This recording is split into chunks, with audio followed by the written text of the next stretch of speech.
ദൈവതിരുനാമത്തിന് നന്ദിയോടെ ഇന്ന് പകൽക്കാലം വീണ്ടും സ്തോത്രം ചെയ്യുന്നു. നമുക്കൊരുമിച്ച് ദൈവസന്നിധിയിലായിരിക്കാൻ കർത്താവ് നമ്മൾ വീണ്ടും സഹായിച്ചത്. ഒരുപക്ഷെ എൻ്റെ എല്ലാ പ്രസംഗങ്ങളുടെയും ആദ്യ സെൻറ്റൻസ് ഇതാ, പക്ഷേ ഞാൻ അതിനെ വളരെ മീൻ ചെയ്ത, വളരെ അർത്ഥവത്തായി അല്ലെങ്കിൽ അതിനെ വളരെ ചിന്തിച്ച് തന്നെയാണ് സംസാരിക്കുന്നത്. കഴിഞ്ഞ ആഴ്ചക്കാലം നമ്മളെല്ലാവരും ഇവിടെ നിന്ന് കടന്നുപോയി. ഈ ആഴ്ച നമുക്ക് ഒരുമിച്ച് ദൈവസന്നിധിയിലായിരിക്കാൻ കഴിയുന്നത് ദൈവത്തിൻ്റെ കൃപയാണെന്ന് ഞാൻ പൂർണ്ണമായിട്ടും വിശ്വസിക്കുന്നു. ഹല്ലേലൂയ. നമ്മളെ കാക്കുവാൻ തക്കവണ്ണം അവൻ തൻ്റെ ദൂതന്മാരോട് കൽപ്പിച്ചതുകൊണ്ട് നമ്മുടെ കല്ലിൽ തട്ടിപ്പോകാതെ വണ്ണം അവർ നമ്മളെ കൈകളിൽ വഹിച്ചതുകൊണ്ടാണ്. സ്തോത്രം, ഹല്ലേലൂയ, സ്തോത്രം. അതുകൊണ്ടാണ് ഓർക്കുമ്പോൾ നമ്മുടെ ഹൃദയം നന്ദി കൊണ്ട് നിറയുന്നതും ആ നന്ദി നമ്മുടെ നാവിലൂടെ നാം ദൈവത്തിന് സ്തോത്രമായും സ്തുതികളായും അർപ്പിക്കുകയും ചെയ്യുന്നത്. സ്തോത്രം, ഹല്ലേലൂയ. സംഗീത പ്രമാണിക്ക് ഗദ്യരാഗത്തിൽ ആസാഫിൻ്റെ ഒരു സങ്കീർത്തനം എന്ന് ഉള്ള തലക്കെട്ടോടുകൂടെ ആരംഭിക്കുന്ന ഒരു സങ്കീർത്തനമാണ്. നമ്മുടെ ബലമായ ദൈവത്തിന് ഘോഷിപ്പിൻ, യാക്കോബിൻ്റെ ദൈവത്തിന് ആർപ്പിടുവിൻ, തപ്പും ഇമ്പമായുള്ള കിന്നരവും വീണയും എടുത്ത് സംഗീതം തുടങ്ങുവിൻ. അമാവാസിയിലും നമ്മുടെ ഉത്സവ ദിവസമായ പൗർണമാസിയിലും കാഹളമൂതുവീൻ. എന്നിട്ട് 4-ാമത്തെ വാക്യം പറയുകയാ, ഇത് ഇസ്രായേലിനൊരു ചട്ടവും യാക്കോബിൻ്റെ ദൈവത്തിൻ്റെ ഒരു പ്രമാണവും ആകുന്നു. എന്നിട്ട് അടുത്ത് പറയുക, മിസ്രയീം ദേശത്തിൻ്റെ നേരെ പുറപ്പെട്ടപ്പോൾ ദൈവം അത് യോസേഫിന് ഒരു സാക്ഷ്യമായി നിയമിച്ചു. സങ്കീർത്തനക്കാരൻ തൻ്റെ ആരംഭത്തിൽ തന്നെ ജനത്തെ ഓർമ്മിപ്പിക്കുകയാണ്. പ്രിയ ഇസ്രായേൽ ജനമേ, പ്രിയ ദൈവ പൈതലേ, നിനക്ക് ദൈവം തന്ന ഒരു ചട്ടമുണ്ട്. അത് മാനുഷികമായി എഴുതപ്പെട്ട ഏതെങ്കിലും മാനുഷിക രചയിതാക്കളാൽ രചിക്കപ്പെട്ട ഒരു ചട്ടമല്ല, മറിച്ച് അതിൻ്റെ ഓതർഷിപ്പ് എന്ന് പറയുന്നത്, അതിൻ്റെ എന്താ പറയുന്നത്, രചയിതാവെന്ന് പറയുന്നത് ഞാൻ യഹോവയാകുന്ന ഞാൻ തന്നെയാണ്. അങ്ങനെയാകുമ്പം അത് അനുസരിക്കേണ്ടുന്നത് തികച്ചും ഒഴിച്ചുകൂടാൻ കഴിയാത്ത ഒരു നിർബന്ധിത നിയമമാണ്. ഇംഗ്ലീഷിൽ വായിക്കുമ്പം അതിനെക്കുറിച്ച് അത് വായിക്കുന്ന പദം ഇങ്ങനെയാണ്, ഇത് ഞാൻ ഇസ്രായേലിന് കൊടുത്തിരിക്കുന്ന ഒരു കോൺസ്റ്റിറ്റ്യൂട്ടാണെന്നാണ് പറയുന്നത്. അല്ലെങ്കിൽ അതിനെ നിയമം എന്നൊക്കെ ഉള്ളതിനേക്കാളും ചട്ടം എന്നൊക്കെ ഉള്ളതിനേക്കാളും ഒരു ലെജിസ്ലേറ്റീവ് ബോഡിയിൽ ഒരുമിച്ച് കൂടിയിരുന്ന് ആലോചിച്ച് പൂർണ്ണമായി ആ ബോഡിയിൽ തീരുമാനിക്കുന്ന ഒരു നിയമമെന്നാണ് ആ വാക്കിൻ്റെ അർത്ഥം. ഹല്ലേലൂയ. പ്രിയമുള്ളവരെ, ദൈവത്തെ സ്തുതിക്കുക എന്നുള്ളത് ദൈവജനത്തിനുള്ള ഒരു നിയമമാണ്. സ്തോത്രം. ഇത് ഇസ്രായേലിനൊരു ചട്ടമാണ്. ഇത് യാക്കോബിൻ്റെ ദൈവത്തിൻ്റെ ഒരു പ്രമാണമാണ്. 3-ാമത് പറയുകയാണ്, ഇത് യോസേഫിന് ഞാനൊരു സാക്ഷ്യമായി നിയമിച്ചെന്ന്. സ്തോത്രം. 3 കാര്യങ്ങൾ.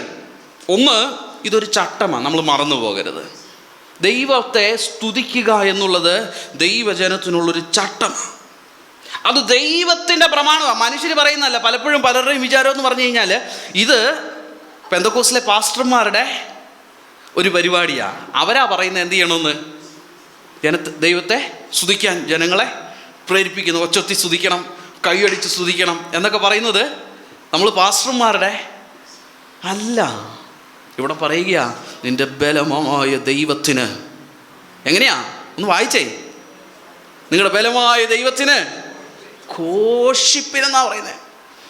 ഒരു ലൗഡ് നോയ്സ് ഉണ്ടാക്കാനാണ് പറയുന്നത്. സ്തോത്രം. നമ്മൾ പലപ്പോഴും മടി കാണിക്കുന്ന ഒരു മേഖലയാണ്. അടുത്ത് പറയുകയാണ്, യാക്കോബിൻ്റെ ദൈവത്തിന് ആർപ്പിടുവിൻ. സ്തോത്രം. എന്നിട്ട് പറയുക, എന്തൊക്കെ അകമ്പടികളോടെയാണ് അത് ചെയ്യേണ്ടത്. അവിടെ പറയുകയാണ്, തപ്പും ഇമ്പമായുള്ള കിന്നരം വീണയും എടുത്ത് സംഗീതം തുടങ്ങണമെന്ന്. സ്തോത്രം. ഇതാ നമ്മളെ വിളിച്ചിരുന്ന മറുപേരിതാ. എന്തുവാ? കൈകൊട്ടുകാരാന്ന്. ഇന്ന് എവിടെ പോയി? സ്തോത്രം. ഇന്ന് പോക്കറ്റിനകത്തുനിന്ന് കൈയെടുത്ത് കരങ്ങളെ തട്ടി ദൈവത്തെ സ്തുതിക്കാൻ ഇരിക്കും നിങ്ങൾക്ക് മടി വന്നത് എവിടെന്ന്? സ്തോത്രം. ശബ്ദമുയർത്തുമ്പോൾ അത് നമുക്ക് അരോചകമായി തോന്നുന്ന ഒരനുഭവം നമുക്ക് എവിടെ നിന്ന് വന്നു? നാം അധികം ബുദ്ധിയുടെ പ്രമാണത്തിന് നേരെ തിരിയുമ്പോൾ ഇതൊക്കെ ദൈവജനത്തിൻ്റെ ഇടയിലേക്ക് കടന്നു വരും. ബുദ്ധിയുടെ പ്രമാണം. സ്തോത്രം. പക്ഷെ ദൈവത്തിൻ്റെ പ്രമാണം എന്തുവാ? ഇതവൻ യാക്കോബിന് ഒരു നിയമമായിട്ട്, ഇസ്രായേലിനൊരു ചട്ടമായി ഹല്ലേലൂയ കൽപ്പിച്ച കാര്യമാണ്. അതുകൊണ്ട് ആരും ദൈവത്തിൻ്റെ ചട്ടത്തിന് വിരുദ്ധമായി പോകാമെന്ന് കരുതണ്ട. അതുകൊണ്ട് തന്നെ ദൈവത്തെ സ്തുതിക്കുമ്പോൾ ഇത് ദൈവത്തിൻ്റെ ചട്ടമാണെന്നുള്ള ധൈര്യത്തോടെ ദൈവത്തെ സ്തുതിക്കാനിടയായി തീരണം.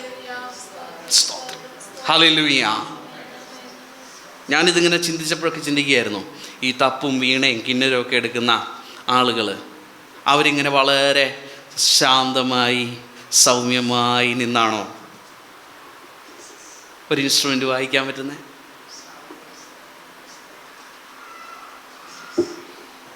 നിങ്ങൾക്ക് അതിനകത്ത് രസം മനസ്സിലാകുന്നു. ചിന്തിക്കണം. വേറെ പുസ്തകം വായിക്കുമ്പോൾ ചിന്തിക്കണം.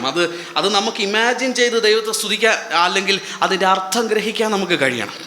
കുഞ്ഞുങ്ങളായിരിക്കുന്ന സമയത്ത് പഠിക്കുമ്പോഴൊക്കെ നമ്മളോട് പറയും, ടീച്ചർ പറയുന്ന ഓരോ കാര്യങ്ങൾ ആപ്പിളെന്ന് പറയുമ്പോൾ നമ്മുടെ മനസ്സിൽ എന്നാ വരണം? ആപ്പിളെന്ന് വരണം. അതിപ്പോൾ വരാത്തത് കൊണ്ട് ഇപ്പം നമ്മൾ കാർഡ്സ് കാണിച്ച് അവരെ അത് അവരുടെ ഹൃദയത്തിൽ കൊണ്ടുവരും. ഇപ്പം അങ്ങനെയാണ് പഠിപ്പിക്കുന്നത്. പുതിയ സിലബസൊക്കെ വരുമ്പോൾ ഓരോ ടീച്ചറും അതിൻ്റെ കാർഡ്സ് കൊണ്ടുവരണം. ആപ്പിളെന്ന് പറയുമ്പോൾ ആപ്പിളെന്ന് എടുത്ത് കാണിക്കണം. കാരണം അതവരുടെ ഹൃദയത്തിൽ വരണം. നമ്മൾ വേദപുസ്തകം വായിക്കുന്നത് ഏതാണ്ട് അങ്ങനെ ആകല്ലേ കേട്ടോ. സ്തോത്രം. ദൈവത്തിന് സ്തോത്രം. ഹല്ലേലൂയ. ഇങ്ങനെ വളരെ ശാന്തമായി സൗമ്യമായി അല്ലെന്നേ, ഇതിനകത്തൊക്കെ ഒരു എനർജി ഉണ്ടാകണം.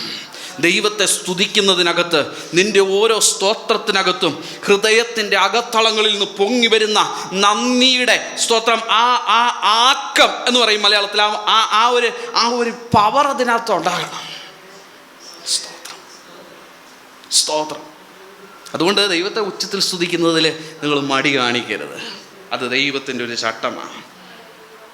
സ്തോത്രം. 5-ാമത്തെ വാക്യം വായിക്കുമ്പോൾ എന്നെ ഏറെ ചിന്തിപ്പിച്ച ഒരു പദപ്രയോഗം അവിടെ ഉണ്ട്. അത് യോസേഫിന് സാക്ഷ്യത്തിനായിട്ട് ഞാൻ നിയമിച്ചതാ. പക്ഷേ അടുത്ത സെൻറ്റൻസ് പറയുക, അവിടെ ഞാൻ അറിയാത്ത ഒരു ഭാഷ കേട്ടു. സ്തോത്രം. ഇംഗ്ലീഷിൽ വായിക്കുമ്പോൾ കുറച്ചും കൂടിയാ, അവിടെ എനിക്ക് മനസ്സിലാകാത്ത ഒരു ഭാഷ കേട്ടെന്നാണ്. ഇതിനെക്കുറിച്ച് ചിന്തിച്ചപ്പോൾ എൻ്റെ ഹൃദയത്തിൽ ഓടി വന്ന വേറൊരു ഭാഗമുണ്ട്. മത്തായി സുവിശേഷം 7-ാം അധ്യായം അതിന് 21 മുതൽ 23 വരെയുള്ള വാക്യങ്ങളിലൊക്കെ വായിക്കുമ്പം നമ്മൾ അവിടെ ഒരു വാക്യം ഒന്ന് വേഗത്തിലെടുത്ത് വായിക്കാമോ? മത്തായി 7-ന്റെ 21 മുതൽ 23 വരെയുള്ള വാക്യങ്ങൾ.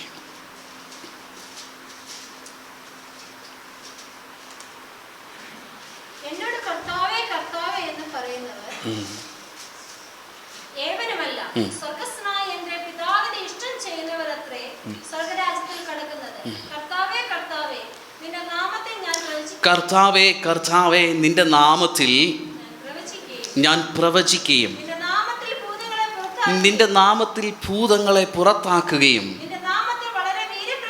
നിന്റെ നാമത്തിൽ വളരെ വീര്യപ്രവൃത്തികളെ പ്രവർത്തിക്കുകയും ചെയ്തില്ലയോ എന്ന് നിങ്ങൾ പറയും. അന്ന് ഞാൻ അവരോട്, ഞാൻ ഒരു നാളും നിങ്ങളെ അറിഞ്ഞിട്ടില്ല, അധർമ്മം പ്രവർത്തിക്കുന്നവരെ എന്നെ വിട്ടു പോകുവീൻ എന്ന് തീർത്തു പറയും. ചിന്തിക്കേണ്ട ഒരു വേദഭാഗമാണ്. സ്തോത്രം. സംഭവം ഇതൊരു സാക്ഷ്യമായിട്ടും ചട്ടമായിട്ടും ഒക്കെ നിയമിച്ചു. ഇതൊക്കെ അങ്ങ് അനുവർത്തിച്ചു വരുന്നുണ്ട്. സംഭവം അവൻ്റെ നാമത്തിൽ ഭൂതങ്ങളെ പുറത്താക്കുന്നുണ്ട്, അവൻ്റെ നാമത്തിൽ വലിയ വീര്യപ്രവർത്തികൾ ചെയ്യുന്നുണ്ട്, അവൻ്റെ നാമത്തിൽ വലിയ ഉച്ചഘോഷം ഉണ്ടാകുന്നുണ്ട്. പക്ഷെ കർത്താവ് പറയുക, എനിക്ക് നിങ്ങളെ അറിയത്തില്ല, നിങ്ങൾ അധർമ്മം പ്രവർത്തിക്കുന്നവരാ, നിങ്ങൾ എന്നെ വിട്ടു പോയേ മതിയാകത്തുള്ളെന്ന്. എനിക്ക് അറിയത്തില്ല, എനിക്ക് നിങ്ങളെ മനസ്സിലാകുന്നില്ല. സ്തോത്രം. തലമുറകൾ മാറി മാറി വരുമ്പോൾ സ്തോത്രം, ദൈവത്തെ സ്തുതിക്കുന്നെന്നുള്ള ചിന്ത ഇങ്ങനെയൊക്കെ മതി എന്നുള്ള കാഴ്ചപ്പാടിലേക്ക് മാറിയിട്ട് ദൈവത്തിനു പോലും തിരിച്ചറിയാൻ കഴിയാത്ത ദൈവത്തിന് തിരിച്ചറിയാൻ കഴിയാത്തെന്ന് പറയുമ്പോൾ അവൻ്റെ സർവ്വജ്ഞാനത്തെ ബാധിക്കുന്ന നിലയിലൊന്നും അല്ല കേട്ടോ പറയുന്നത്. സ്തോത്രം. എന്നാൽ ദൈവം ഞാൻ ഇതിനെ അറിയുന്നില്ലെന്ന് പറയത്തക്ക നിലയിൽ, അറയ്ക്കത്തക്ക, വെറുക്കത്തക്ക, ദൈവത്തിന് ഇഷ്ടമില്ലാത്ത നിലകളിലേക്ക് നമ്മുടെ ജീവിത രീതികൾ മാറുന്നത് പ്രിയമുള്ളവരെ എത്ര ഭയാനകമാണെന്ന് ഇന്ന് പകൽക്കാലം ഞാൻ നിങ്ങൾ ഓർക്കുവാനായിട്ട് ഇടയായിത്തീരണം. എൻ്റെയും നിങ്ങളുടെയും സ്തോത്രത്തിൻ്റെ ശബ്ദം, എൻ്റെയും നിങ്ങളുടെയും സ്തുതികളുടെ ശബ്ദം, എൻ്റെയും നിങ്ങളുടെയും ആരാധനയുടെ ശബ്ദം ദൈവത്തിന് മഹത്വം കൊണ്ടുവരുന്നുണ്ടോ? ദൈവം പ്രസാദിക്കുന്ന നിലകളിൽ നമുക്കതിനെ വളർത്തിയെടുക്കുവാൻ, അതിനെ ദൈവസന്നിധിയിൽ സമർപ്പിക്കുവാൻ നാം നമ്മുടെ ജീവിതത്തെ ക്രമീകരിച്ചുകൊണ്ടാണ് ദൈവത്തെ സ്തുതിക്കുന്നത്. സ്തോത്രം. ഇന്ന് പകൽക്കാലം നമ്മളെ തന്നെ ചിന്തിക്കണം, നമ്മളെ തന്നെ ഒന്നുകൂടെ പരിശോധിക്കണം. പ്രസംഗിക്കുന്ന ഞാനൊന്ന് പരിശോധിക്കണം. ദൈവത്തിൻ്റെ ആഗ്രഹങ്ങളെ ചെയ്തെടുക്കുന്നതിൽ ഞാൻ എത്രമാത്രം ശുഷ്കാന്തിയുള്ളവനാണ്. ദൈവത്തെ സ്തുതിക്കുമ്പോൾ അവിടെ നിന്ന് ആ ശബ്ദം കേൾക്കുമ്പോൾ എനിക്കിതൊന്നും അറിയത്തില്ല, ഇതെന്തുവാ ഇവൻ പറയുന്നേ എന്ന് ചോദിക്കുന്ന നിലയിലേക്ക് എൻ്റെ ജീവിതം പോകുന്നുണ്ടോ? സ്തോത്രം. എല്ലാവരും എൻ്റെ കൂടെ ഉണ്ടേ? സ്തോത്രം. 6-ാമത്തെ വാക്യം പറയുക, ഇങ്ങനെയൊക്കെ ആണെങ്കിലും അവരുടെ തോളിൽ നിന്ന് ഞാൻ ചുമട് നീക്കി, അവൻ്റെ കൈകൾ കുട്ട വിട്ടൊഴിഞ്ഞു. സ്തോത്രം. മിസ്രയീമിൻ്റെ അടിമത്തത്തെ സൂചിപ്പിക്കുന്ന ഒരു വാക്യശകലമാത്. അവിടെ പറയുക, മിസ്രയീമിൻ്റെ കഠിനമായിരിക്കുന്ന അടിമത്തത്തിൽ നിന്ന് ഞാൻ നിന്നെ വിടുവിച്ചു. അടുത്ത് പറയുകയാണ്, കഷ്ടകാലത്ത് നീ വിളിച്ചു, ഞാൻ നിന്നെ വിടുവിച്ചു. ഇടിമുഴക്കത്തിൻ്റെ മറവിൽ നിന്ന് ഞാൻ നിനക്ക് ഉത്തരമരുളി. മെരീബ വെള്ളത്തിങ്കൽ ഞാൻ നിന്നെ പരീക്ഷിച്ചു. നീ വിളിച്ചപ്പം, കഴിഞ്ഞ നാളുകളിൽ നീ കരഞ്ഞപ്പം നിന്റെ കരച്ചിലിൻ്റെ ശബ്ദം ഞാൻ കേട്ടു. നിന്നെ ഞാൻ അതിൽ നിന്ന് വിടുവിച്ചു. എന്നാലും ദൈവത്തെ സ്തുതിക്കാൻ മടിയുള്ളവരായിട്ട് നമ്മൾ ഈ നാളുകളിലാകുന്നു. നമുക്ക് പലപ്പോഴും ഓർത്തെടുക്കാൻ കഴിയുന്നില്ല എന്നുള്ളതൊരു പരമാർത്ഥ സത്യമാണ്. നമ്മൾ 3 സ്തോത്രം പറഞ്ഞു കഴിയുമ്പം നമ്മുടെ നാവ് കുഴയുന്നു, നമ്മുടെ ചിന്തകൾ അവിടെ കൊണ്ട് അസ്തമിക്കുന്നു. സ്തോത്രം. 4-ാമത് അല്ലെങ്കിൽ അടുത്ത നിമിഷം ദൈവത്തെ സ്തുതിക്കാൻ നമ്മുടെ വെറും ജൽപ്പനങ്ങളായി പലപ്പോഴും തീരുന്നു എന്നുള്ളത് പ്രിയ ദൈവകുഞ്ഞുങ്ങളെ നമ്മുടെ ജീവിതത്തിൽ മാറ്റേണ്ടതായിരിക്കുന്ന ഒരു കാര്യമാണ്. യഹോവ നല്ലവനെന്നോർത്ത് അവനെ സ്തുതിക്കാൻ തക്കവണ്ണം നാം എപ്പോഴും ഓർമ്മയുള്ളവരായിരിക്കണം. അടുത്തത് ഞാൻ ഓടിപ്പോകുക. കർത്താവ് പറയും, എൻ്റെ ജനമേ കേൾക്കാം, ഞാൻ നിന്നോട് സാക്ഷ്യം പറയും. ഇസ്രായേലേ, നീ എൻ്റെ വാക്ക് കേട്ടെങ്കിൽ കൊള്ളായിരുന്നു. ഈ വാക്യമൊക്കെ വായിച്ചപ്പോൾ ഞാനിങ്ങനെ ചിന്തിക്കുകയായിരുന്നു, നമ്മളൊക്കെ സഭയിൽ എഴുന്നേറ്റ് സാക്ഷ്യം പറയുന്ന പോലെയാണോ കർത്താവ് നമ്മളോട് സാക്ഷ്യം പറയാൻ പോകുന്നത്? കർത്താവ് പറയാം, ഞാൻ നിങ്ങളോട് സാക്ഷ്യം പറയും. എനിക്കും ചിലതൊക്കെ പറയാനുണ്ട്. കഴിഞ്ഞ നാളുകളിൽ ഞാൻ നിങ്ങളെ നടത്തിയ, കഴിഞ്ഞ നാളുകളിൽ നിങ്ങളുടെ ജീവിതത്തിൽ ഞാൻ പ്രവർത്തിച്ച കാര്യങ്ങളെ എനിക്ക് അക്കമിട്ട് നിരത്താനുണ്ട്. നീയാ മറന്നു പോകുന്നേ. സ്തോത്രം. നീയാ പലപ്പോഴും അതിനെക്കുറിച്ച് ചിന്തിക്കാത്ത. ഞാൻ ചെയ്ത കാര്യങ്ങളൊക്കെ നീ ഓർത്താൽ നീ ഇങ്ങനൊന്നും അല്ല എന്നെ സ്തുതിക്കേണ്ടത്, നീ ഇങ്ങനൊന്നും അല്ല എന്നെ മഹത്വപ്പെടുത്തേണ്ടത്. ഇതിലും അത്യന്തം അധികമായി നിനക്ക് നിന്നെ തന്നെ നിയന്ത്രിപ്പാൻ കഴിയാത്ത അളവിൽ എന്നെ സ്തുതിക്കാൻ തക്കവണ്ണം ഞാൻ നിനക്ക് എത്രയോ കാര്യങ്ങളെ ചെയ്തു തന്നിട്ടുണ്ട്. ഞാൻ നിൻ്റെ ജീവിതത്തിൽ എത്രയോ വൻ കാര്യങ്ങളെ പ്രവർത്തിച്ചിട്ടുണ്ട്. ഞാൻ നിന്നോട് സാക്ഷ്യം പറയും. സ്തോത്രം. ഇസ്രായേലേ, നീ എൻ്റെ വാക്ക് കേട്ടെങ്കിൽ കൊള്ളായിരുന്നു. എന്നിട്ട് പറയുക, അന്യ ദൈവം നിനക്കുണ്ടാകരുത്. യാതൊരു അന്യ ദൈവത്തെയും നീ നമസ്കരിക്കരുത്. പ്രിയമുള്ളവരെ, നമ്മുടെ ജീവിതത്തിൽ ഈ വാക്യം നമ്മൾ വളരെ അർത്ഥവത്തായി നമ്മൾ പിന്തുടരുന്നു എന്ന് ചിന്തിക്കുന്ന ഒരു വാക്യമാണ്. നമ്മൾ വേറെ ഒരു അന്യദൈവങ്ങളെ കുമ്പിടാൻ പോകുന്നില്ല. പക്ഷെ കർത്താവിനേക്കാൾ നമ്മുടെ മേൽ കർത്തൃത്വം നടത്തുന്ന എന്തെങ്കിലും ഉണ്ടോ? ചിന്തിക്കണം. അത് നമ്മുടെ ദൈവമാണ്. കർത്താവിനേക്കാൾ നമ്മുടെ മേളിൽ കർത്തൃത്വം നടത്തുന്ന, ദൈവത്തിൻ്റെ വചനത്തെക്കാൾ നമ്മളെ പിടിച്ചു നിർത്തുന്ന, നമ്മുടെ പ്രവർത്തനങ്ങളെ നിയന്ത്രിക്കുന്ന, നമ്മുടെ ചിന്തകളെ നിയന്ത്രിക്കുന്ന, നമ്മുടെ സംസാരങ്ങളെ നിയന്ത്രിക്കുന്ന, നമ്മുടെ ജീവിതത്തെ നിയന്ത്രിക്കുന്ന ദൈവത്തെക്കാൾ, ദൈവത്തിൻ്റെ വചനത്തെക്കാൾ അത് നമുക്ക് ദൈവമാണ്. അത് ചില സമയത്ത് നമ്മുടെ പണമായിരിക്കാം, അത് ചില സമയത്ത് നമ്മുടെ ഉദ്യോഗങ്ങളായിരിക്കാം, നമ്മുടെ ജോലികളായിരിക്കാം, അത് ചില സമയത്ത് നമ്മുടെ ഭാര്യയായിരിക്കാം, അത് ചില സമയത്ത് നമ്മുടെ ഭർത്താവായിരിക്കാം, അത് ചില സമയത്ത് നമ്മുടെ കുഞ്ഞുങ്ങളായിരിക്കാം, അത് ചില സമയത്ത് നമ്മുടെ സഹോദരങ്ങളായിരിക്കാം, അല്ലെങ്കിൽ ചില സമയത്ത് നമ്മുടെ സമൂഹത്തിൻ്റെ ജീവിത രീതികളായിരിക്കാം, ഈ സമൂഹമായിരിക്കാം. കർത്താവിനേക്കാൾ അന്യദൈവം ഉണ്ടാകരുത്, എനിക്ക് ഒരു അന്യദൈവവും ഇല്ലെന്ന് നമ്മൾ എടുത്തു പറയും. പക്ഷെ ചിന്തിക്കണം, അതിനേക്കാൾ ദൈവകൽപ്പനയേക്കാൾ കർത്താവിൻ്റെ വചനം പറയുന്നു നീ ഇങ്ങനെ നടക്കണമെന്ന്. പക്ഷെ ലോകം പറയുന്നു മറ്റുള്ളവരെല്ലാം എങ്ങനെയാണ് നടക്കുന്നേ, ഞാൻ മാത്രം ഒറ്റയ്ക്ക് എങ്ങനെ ഇതിനകത്ത് ഇങ്ങനെ നിൽക്കുന്നേ. സ്തോത്രം. ഇന്നത്തെ ഒരു പ്രശ്നമാണ്. ഇന്ന് കുഞ്ഞുങ്ങൾ നമ്മളോട് ചോദിക്കണം, ഞാൻ മാത്രം എങ്ങനെയാണ് ഡാഡാ അങ്ങനത്തെ ഡ്രസ്സ് ഇടാതെ പോകുന്നേ, ഞാൻ മാത്രം എങ്ങനെയാണ് ഡാഡാ ആ ഡാൻസിനകത്ത് കൂടാതിരിക്കുന്നേ, ഞാൻ മാത്രം എങ്ങനെയാണ് ഡാഡാ അത് പോകാതിരിക്കുന്നത്, മറ്റുള്ളവരെന്നാ പറയും. സ്തോത്രം. ദൈവത്തിൻ്റെ കൽപ്പനയെക്കാളും മറ്റുള്ളവരുടെ ഇടയിലുള്ള സന്തോഷമാണ് നിനക്ക് പ്രിയമെങ്കിൽ അവർ നിങ്ങൾക്ക് ദൈവങ്ങളാണ്. മറന്നു പോകരുത്. സ്തോത്രം. മറ്റുള്ളവരുടെ വാക്കും മറ്റുള്ളവരുടെ നിയന്ത്രണത്തിലുമല്ല നമ്മളെ ഏൽപ്പിച്ചു കൊടുക്കേണ്ടത്. കർത്താവിൻ്റെ കരങ്ങളിൽ നമ്മളെ ഏൽപ്പിച്ചു കൊടുത്തിട്ട് ലോകം എന്തു പറഞ്ഞാലും, പണ്ടൊക്കെ കർത്താവിൻ്റെ ദാസന്മാർ പ്രസംഗിക്കുന്നത് പോലെ ഒഴുക്കിനെതിരെ നീന്താൻ തക്കവണ്ണം സമർപ്പിച്ചു കൊടുക്കുന്നവനാ ദൈവ പൈതൽ. അതിനാ മാനസാന്തരം എന്ന് പറയുന്നത്. ലോകമെല്ലാം ഒരുപോലെ ചിന്തിക്കുമ്പം അല്പം വ്യത്യസ്തമായി ദൈവവചനത്തിൻ്റെ അടിസ്ഥാനത്തിൽ ചിന്തിക്കാൻ തുടങ്ങുന്നതാ മാനസാന്തരം. ഒരു മടങ്ങി വരവിനുള്ള സ്പേസ് കൊടുക്കുന്നതാ മാനസാന്തരം. പകൽക്കാലം സ്തോത്രം, അന്യദൈവം നിനക്കുണ്ടാകരുത്. യാതൊരു അന്യദൈവത്തെയും നീ നമസ്കരിക്കുക. നമ്മുടെ ജീവിതത്തിൽ എന്തെങ്കിലും അന്യദൈവങ്ങളുണ്ടോയെന്ന് ഇന്ന് പകൽക്കാലം ഒന്ന് ചിന്തിക്കണം. നമ്മുടെ ദൈവത്തെക്കാൾ വചനത്തെക്കാൾ നമ്മെ നിയന്ത്രിക്കുന്നത് എന്തു ആയിക്കൊള്ളട്ടെ. കുഞ്ഞുങ്ങൾ പറഞ്ഞാൽ ഉടനെ ചാടി പുറപ്പെടുവോ വചനത്തിന് വിരുദ്ധമായിട്ട്? ദൈവമായി മാറി.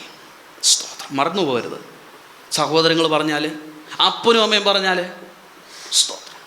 പ്രിയമുള്ളവരെ, നമ്മളെ നടത്തുന്നത് ദൈവത്തിൻ്റെ വചനമായിരിക്കണം. കർത്താവിലായിരിക്കണം എല്ലാവരെയും അനുസരിക്കുകയും കീഴ്പ്പെടുകയും ചെയ്യുന്നത്. കർത്താവിന് വിരുദ്ധമായി അനുസരിപ്പാനും കീഴ്പ്പെടുവാനും ദൈവവചനത്തിൽ യാതൊരു തരത്തിലും അനുശാസിക്കുന്നില്ല. സ്തോത്രം. സ്തോത്രം. ഏൽപ്പിച്ചു കൊടുക്കാം. അടുത്ത് പറയുക, മിസ്രയീം ദേശത്ത് നിന്ന് നിന്നെ കൊണ്ടുവന്ന യഹോവയായ ഞാൻ നിന്റെ ദൈവമാകുന്നു. പ്രിയമുള്ളവരെ, നമ്മൾ ദൈവമില്ലാത്തവരല്ല. സ്തോത്രം. നമുക്ക് നാഥനില്ലാത്തവരല്ല. നമ്മെ മിസ്രയീമിൽ നിന്ന് പുറപ്പെടുവിച്ചു കൊണ്ടുവന്ന, നമ്മുടെ അടിമത്തങ്ങളിൽ നിന്ന് നമ്മെ വിടുവിച്ച, സ്തോത്രം, നമ്മുടെ പാപത്തിൻ്റെ അഗാധ ചേറ്റിൽ നിന്ന് നമ്മെ വലിച്ചെടുത്ത ഒരു കർത്താവ് നമുക്കുള്ളപ്പം അവനെ സേവിക്കുന്നതിൽ നാം ശുഷ്കാന്തി കാണിക്കേണ്ടതല്ലയോ? സ്തോത്രം. ഇവിടെ പറയുകയാണ്, നിന്റെ വായ് വിസ്താരത്തിൽ തുറക്ക, ഞാൻ അതിനെ നിറയ്ക്കും. ഒത്തിരി ആ വാക്യത്തെക്കുറിച്ച് പറയണമെന്ന് ആഗ്രഹമുണ്ട്, പക്ഷേ സമയം മുമ്പോട്ട് പോയി. നിങ്ങൾ വായിച്ചു നോക്കണം. യെശയ്യാ പ്രവചനം 40-ാം അധ്യായം അതിൻ്റെ 28, 29 വാക്യങ്ങളൊക്കെ. സ്തോത്രം. 103-ാം സങ്കീർത്തനം അതിൻ്റെ 5-ാമത്തെ വാക്യത്തിൽ ഇങ്ങനെ പറയുകയാണ്, സ്തോത്രം, നിൻ്റെ യൗവനം കഴുകനെ പോലെ പുതുകി വരത്തക്കവണ്ണം അവൻ നിൻ്റെ വായ്ക്ക് നന്മയാൽ തൃപ്തി വരുത്തുന്നു. ഇവിടെ സങ്കീർത്തനക്കാരൻ പറയുക, നിൻ്റെ വായ് വിസ്താരത്തിൽ തുറക്കാം, ഞാനതിനെ നിറയ്ക്കാം. സ്തോത്രം. നിൻ്റെ യൗവന ശക്തി, നിൻ്റെ ബലഹീനതകളിൽ നിനക്ക് ബലം പ്രാപിക്കണമോ? വായ് തുറന്ന് ദൈവത്തിന് സ്തോത്രം ചെയ്യും. സ്തോത്രം. നിന്റെ തളർച്ചകളിൽ ദൈവസന്നിധിയിൽ നിന്ന് ബലം പ്രാപിക്കണമോ? നിന്റെ യൗവനം കഴുകനെ പോലെ പുതുകി വരത്തക്കവണ്ണം നിന്റെ വായ്ക്ക് നന്മ കൊണ്ട് തൃപ്തി വരുത്തുന്ന ഒരു കർത്താവ്. സ്തോത്രം. കഴുകനെ പോലെ ബലം പ്രാപിക്കുന്നവരാരാണെന്ന് യെശയ്യാവ് പറയുക, അവരെ യഹോവയെ കാത്തിരിക്കുന്നവരാ. സ്തോത്രം. സങ്കീർത്തനക്കാരൻ ഇവിടെ പറയുക, നിന്റെ വായ് വിസ്താരത്തെ തുറക്കാൻ. സ്തോത്രം. മടിക്കണ്ട.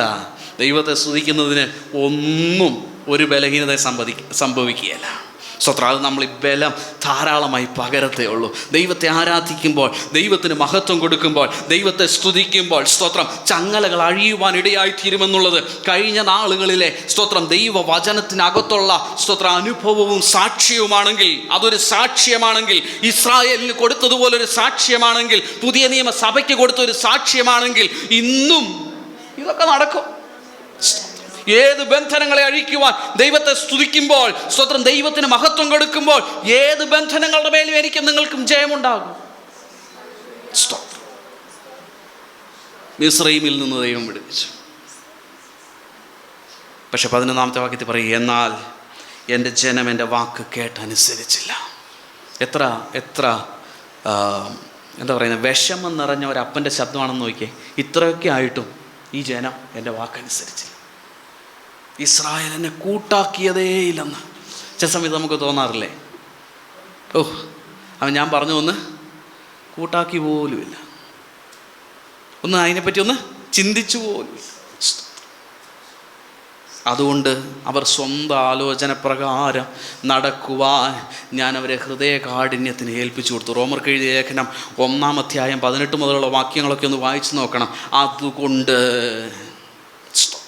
അവൻ അവരെ സ്വന്തം ഇഷ്ടത്തിന് ഏൽപ്പിച്ചു കൊടുത്തു. കാരണം അവർ ദൈവത്തെ അറിഞ്ഞിട്ടും അവനെ ദൈവമെന്ന് ഓർത്തില്ല, അവനോട് നന്ദി കാണിച്ചില്ല, അവനെ മഹത്വപ്പെടുത്തിയില്ല.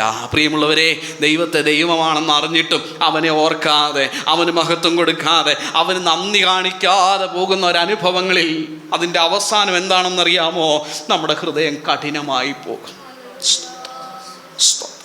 ദൈവത്തെ ഓർക്കണം. ദൈവം ഉണ്ടെന്ന് അറിയുന്ന നമ്മൾ ദൈവത്തെ ഓർക്കണം, ദൈവത്തിന് മഹത്വം കൊടുക്കണം, ദൈവത്തിൻ്റെ വഴികളിൽ ജീവിക്കണം. സ്തോത്രം. ഇതാ സങ്കീർത്തനക്കാരൻ പറയുന്നേ. സ്തോത്രം. ഇന്ന് പകൽക്കാലം നമ്മെ തന്നെ ഒരിക്കൽ കൂടെ ദൈവസന്നിധിയിൽ സമർപ്പിക്കാം. അയ്യോ, എൻ്റെ ജനം എൻ്റെ വാക്ക് കേൾക്കുകയും ഇസ്രായേൽ എന്നെ കൂട്ടാക്കുകയും ചെയ്തെങ്കിൽ. സ്തോത്രം. ഞാൻ ഒന്ന് മാറ്റിയാ പറഞ്ഞേ, അത് ദൈവത്തിൻ്റെ ആഗ്രഹമാണ്. ഞാനും നിങ്ങളും അവൻ്റെ വാക്കുകൾക്ക് ശ്രദ്ധ കൊടുക്കണം എന്നുള്ളത് ദൈവത്തിൻ്റെ ആഗ്രഹമാണ്. ഇന്ന് പകൽക്കാലം നമ്മെ തന്നെ ദൈവവരങ്ങളിൽ സമർപ്പിക്കാം. എന്നിട്ട് പറയുക, എന്നാൽ ഞാൻ വേഗത്തിൽ, ആ വാക്കൊന്ന് ശ്രദ്ധിക്കണേ, എന്നാൽ ഞാൻ വേഗത്തിൽ അവരുടെ ശത്രുക്കളെ കീഴടക്കുമായിരുന്നു. സമയതാമസമില്ലാതെ, കാലതാമസമില്ലാതെ. ഇത്രയും കാലമായിട്ട് എന്താ ദൈവമേ, ഇത്രയും കാലമായല്ലോ എന്ന് ചിന്തിക്കുന്ന കാലതാമസങ്ങൾക്ക് അതീതമായി നീ ദൈവത്തിൻ്റെ ശബ്ദം കേൾക്കുവാൻ, നീ ദൈവത്തിൻ്റെ വാക്കുകളെ കൂട്ടാക്കുവാൻ നമ്മെ തന്നെ ദൈവകരങ്ങളിൽ സമർപ്പിക്കുമ്പോൾ കർത്താവ് പറയുക, ഞാൻ അവരുടെ ശത്രുക്കളെ വേഗത്തിൽ കീഴടക്കുമായിരുന്നു. സ്തോത്രം. പല കാര്യങ്ങൾക്കും കാലതാമസം ഉണ്ടാകുന്നതിന് ഒരു പരിഹാരം ആഗ്രഹിക്കുന്നുണ്ടോ? ദൈവത്തിൻ്റെ കരങ്ങളിൽ ദൈവത്തിൻ്റെ ശബ്ദത്തിന് കാതു കൊടുക്കാൻ പഠിക്കുക. സ്തോത്രം. സ്തോത്രം. അവരുടെ വൈരികളുടെ നേരെ എൻ്റെ കൈ തിരിക്കുമായിരുന്നു. പറയണോ? കർത്താവിൻ്റെ കരം, സ്തോത്രം, നമ്മുടെ വൈരികൾക്ക് നേരെ തിരിച്ചാൽ, സ്തോത്രം, പിന്നെ അവർ നിലനിൽപ്പുണ്ടോ? കർത്താവ് പറയുക, നീ എൻ്റെ ശബ്ദം കേട്ടിരുന്നെങ്കിൽ, നീ എൻ്റെ വാക്കുകളൊന്ന് കൂട്ടാക്കിയിരുന്നെങ്കിൽ എൻ്റെ കരം നിൻ്റെ വൈരികൾക്ക് വിരോധമായി എഴുന്നേൽക്കുമായിരുന്നു. അടുത്ത് പറയുക, യഹോവയെ പകയ്ക്കുന്നവർ അവന് കീഴടങ്ങുമായിരുന്നു. കണ്ടോ? യഹോവയെ പകയ്ക്കുന്നവർ അവന് കീഴടങ്ങുമായിരുന്നു. എന്നാൽ അവരുടെ ശുഭകാലം എന്നേക്ക് നിൽക്കുമായിരുന്നു. പലരുടെയും ശുഭകാലം നിലനിൽപ്പില്ലാതെ പോകുന്നതിൻ്റെ ഒരു പ്രധാനപ്പെട്ട കാരണം എന്താണെന്നറിയാമോ? കർത്താവിൻ്റെ വാക്കുകൾ കേൾക്കാൻ ആദ്യകാലങ്ങളിലൊക്കെ കർത്താവിൻ്റെ വാക്ക് കേട്ടു. പക്ഷേ തുടർന്നുള്ള ജീവിതത്തിൻ്റെ യാത്രയിൽ കർത്താവിൻ്റെ ശബ്ദം കേൾക്കാൻ, സ്തോത്രം, കാതുകളെ കൊട്ടി അടച്ചു എന്നുള്ളതാണ് പലരുടെയും ശുഭകാലത്തിന് ഒരു പര്യവസാനം ഉണ്ടായിത്തീർന്നത്. പക്ഷേ കർത്താവ് ഇവിടെ പറയുക, നീ എൻ്റെ ശബ്ദം കേൾക്കുവാൻ നിന്റെ കാതുകളെ തുറക്കുന്നെങ്കിൽ, നീ എൻ്റെ ശബ്ദവീചികൾക്ക് നിന്റെ ശ്രദ്ധയെ തിരിക്കുന്നെങ്കിൽ, സ്തോത്രം, നിന്റെ ശുഭകാലം എന്നേക്ക് നിലനിൽക്കുമായിരുന്നു. അന്തമില്ലാത്ത, സ്തോത്രം, നിത്യതയിലും ശുഭമായി കാണപ്പെടുന്ന നിലകളിൽ എന്നെയും നിങ്ങളെ ഉയർത്തുവാൻ ദൈവത്തിന് ആഗ്രഹമുണ്ട്. ഞാനും നിങ്ങളും എന്തു ചെയ്യണം? അവൻ്റെ ശബ്ദം കേൾക്കുവാൻ തയ്യാറാകണം. അവൻ്റെ ശബ്ദം കേൾക്കുന്ന വീരന്മാരായി, അവൻ്റെ ആജ്ഞ അനുസരിക്കുന്ന വീരന്മാരായി നമ്മെ ദൈവത്തിൻ്റെ സന്നിധിയിൽ സമർപ്പിക്കുമ്പോൾ, സ്തോത്രം, നമ്മുടെ ശുഭകാലം എന്നേക്ക് നിലനിൽക്കുവാനായിട്ട്. ഹല്ലേലൂയ. സ്തോത്രം. എന്നിട്ട് പറയുക, അവൻ മേത്തരമായ ഗോതമ്പ് കൊണ്ട്. നമ്മളൊക്കെ ആട്ടയൊക്കെ മേടിക്കുമ്പോൾ അല്ലേ, നമുക്ക് ആശീർവാദം മേടിച്ചാൽ ഒത്തിരി സന്തോഷമാണ്. മേത്തരമായ ഗോതമ്പുണ്ട്, സ്തോത്രം, ഏറ്റവും നല്ലതുകൊണ്ട്. സ്തോത്രം. വെറും മോശമായതുകൊണ്ടല്ല, ഇടത്തരമായതുകൊണ്ടല്ല, ഏറ്റവും മേത്തരമായതിനെ കൊണ്ട് അനുഗ്രഹിപ്പാൻ ആഗ്രഹിക്കുന്ന ഒരു കർത്താവാണ് നമ്മുടെ കർത്താവ്. മറന്നു പോകരുത്. സ്തോത്രം. നമ്മുടെ കർത്താവ് ഏതെങ്കിലും ഒരു കടമയ്ക്ക് വേണ്ടി അനുഗ്രഹിക്കുന്നവനല്ല. അവൻ മേത്തരമായതിനെ തന്ന് അനുഗ്രഹിക്കുവാൻ ആഗ്രഹിക്കുന്ന കർത്താവാണ്. സ്തോത്രം. നമ്മൾ ചെയ്യേണ്ടത് എന്തുവാ? വീണ്ടും പറയുക, അവൻ്റെ വാക്കുകളെ ശ്രദ്ധിപ്പാൻ, അവൻ്റെ ശബ്ദത്തിന്, സ്തോത്രം, കാതുകൊടുപ്പാൻ നാം തയ്യാറാകണം. അടുത്ത് പറയുക, ഞാൻ പാറയിൽ നിന്നുള്ള തേൻ കൊണ്ട് നിനക്ക് തൃപ്തി വരുത്തുമായിരുന്നു. ആ ഇൻസിഡൻസൊക്കെ, പാറയിൽ നിന്നുള്ള തേൻ എന്നൊക്കെ പറഞ്ഞു കഴിഞ്ഞാൽ അങ്ങനെ ഒത്തിരി അനുഭവങ്ങൾ, അങ്ങനെ ഒത്തിരി സാക്ഷ്യങ്ങൾ ദൈവവചനത്തിൽ നമുക്ക് കാണുവാനായിട്ടുണ്ട്. എടുത്ത് ഞാൻ വിവരിക്കാനായിട്ട് ആഗ്രഹിക്കുന്നില്ല. എന്നാലും ഒറ്റ കാര്യം പറയാം. ശൗലിൻ്റെ മകൻ യുദ്ധം കഴിഞ്ഞ് മടങ്ങി വരുമ്പോൾ, അല്ലെങ്കിൽ യുദ്ധത്തിനായി കടന്നു ചെല്ലുന്ന സമയത്ത് അവരാകപ്പാടെ ക്ഷീണിച്ച് വിവശരായി മുകളിൽ നിന്ന് ഒരു തേനിട്ടൊരു കുത്തു കൊടുത്തു. അതിൽ നിന്ന് വീണ തേൻ തുള്ളി അവൻ്റെ നാവിൽ വീണ് അവൻ അതിനാൽ ശക്തി വന്നവൻ ഫെലിസ്ത്യരെ കൊന്ന കഥ നിങ്ങൾ ഓർക്കുന്നോ? സ്തോത്രം. അവൻ അവരുടെ മേൽ ജയം കൊണ്ടാടിയ കഥ നിങ്ങൾ ഓർക്കുന്നോ? അവർക്ക് ചൈതന്യം വന്നത് ഓർക്കുന്നോ? സ്തോത്രം. ദൈവം ചില നന്മകളെ നമ്മുടെ ജീവിതത്തിൽ തരുമ്പോൾ സ്തോത്രം, അത് നമ്മുടെ ജീവിതത്തിന് ചൈതന്യമായി തീരും. സ്തോത്രം. ദൈവം ചില ചില ചില ചില പ്രത്യേകമായിരിക്കുന്ന ഇടപെടലുകൾ നമ്മുടെ ജീവിതത്തിൽ നടത്തുമ്പോൾ അതുവരെ ഉണ്ടായിരുന്ന നമ്മുടെ ആ ക്ഷീണിച്ച മനസ്ഥിതിക്ക് ഒരു മാറ്റം വന്നിട്ട് നമുക്കൊരു ധൈര്യം ലഭിക്കുവാനായിട്ടിടയായിത്തീരും. ചെയ്യേണ്ടത് എന്തുവാ? ദൈവത്തെ സ്തുതിക്കുക, ദൈവത്തിന് മഹത്വം കൊടുക്കുക. സ്വത്രം. അതിൽ മടിയില്ലാത്തവരായിത്തീരുക. പ്രിയ ദൈവകുഞ്ഞുങ്ങളെ, നമ്മുടെ ഉദയനഗർ AG സഭയെ സംബന്ധിച്ചിടത്തോളം, ദൈവത്തിൻ്റെ ജനത്തെ സംബന്ധിച്ചിടത്തോളം നമുക്ക് ഈ നാളുകളിൽ ആവശ്യം നാം ശക്തമായി ദൈവത്തെ സ്തുതിക്കുകയും ശക്തമായി ദൈവത്തെ മഹത്വപ്പെടുത്തുന്നവരുമായി തീരുക. ലജ്ജ വിട്ട്, നാണം വിട്ട്, ലോകത്തിൻ്റെ പ്രമാണങ്ങളെ വിട്ട് ദൈവത്തിൻ്റെ പ്രമാണമാകുന്ന ദൈവിക പ്രമാണത്തിലേക്ക് മടങ്ങി വന്ന് ദൈവത്തെ സ്തുതിക്കുക. സ്തോത്രം. അങ്ങനെയെങ്കിൽ അവൻ നമ്മുടെ ശത്രുക്കളെ നമുക്ക് കീഴടക്കുവാനായിട്ടിടയായിത്തീരും. നമ്മുടെ വൈരികൾക്കെതിരെ അവൻ്റെ കൈ തിരിയുവാനായിട്ടിടയായിത്തീരും. സ്തോത്രം. അവൻ മേത്തരമായ ഗോതമ്പ് കൊണ്ട് നമ്മളെ പോഷിപ്പിക്കുവാനായിട്ടിടയായിത്തീരും. ദൈവിക അനുഗ്രഹങ്ങളെ പ്രാപിക്കാം. കർത്താവിനെ അനുസരിക്കുന്നവരായി, കർത്താവിൻ്റെ വചനം കേൾക്കുന്നവരായി, അവൻ്റെ ശബ്ദം കേൾക്കുന്നത് കൂട്ടാക്കുന്നവരായി നമുക്ക് കാണപ്പെടാം. ഈ വചനങ്ങളാൽ ദൈവം നമ്മളെ അനുഗ്രഹിക്കുമാറാകട്ടെ. ദൈവത്തിന് മഹത്വം. Praise the Lord.